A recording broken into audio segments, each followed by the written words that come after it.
Twa Yorlins dead upon a day, beg their nest in the month o' May, far frae the birks and leafy glen, far and frae the haunts o' men, high on the muir I mauna vow.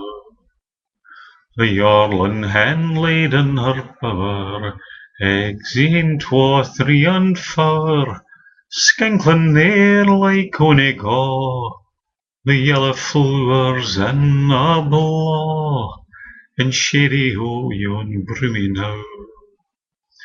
The leavrock hanging on the blaw telled the world of what he saw. Out to south, north, east and west he sang a song of the Yarlin's nest. O Kershey and your spearing tongue. A corby flew o'er that hill sae high, he swore he'd dine on eggs or die. Come a whitret tae wad Ablin's bite, the tasty eggs o' the Yorlin yate. Hoppet went down a blaw the thorn. A corby's bad, a whitret's worse. It sweert tae face the Yorlin's curse.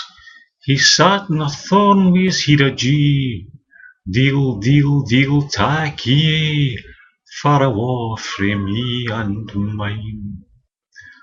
The corby flew off with an awfy pace, the whitret quick as o' his race, louping the stanes o' a crumbling wa'. He soon was off and far awa', as a gloaming hour come swiftly on.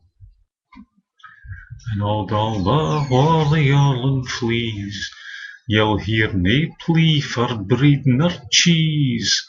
Sae we'll be like yon bonny bird, stand for our rights, not mince a word. Freedom is ta'en, it's never gi'en. Freedom is ta'en, it's never gi'en.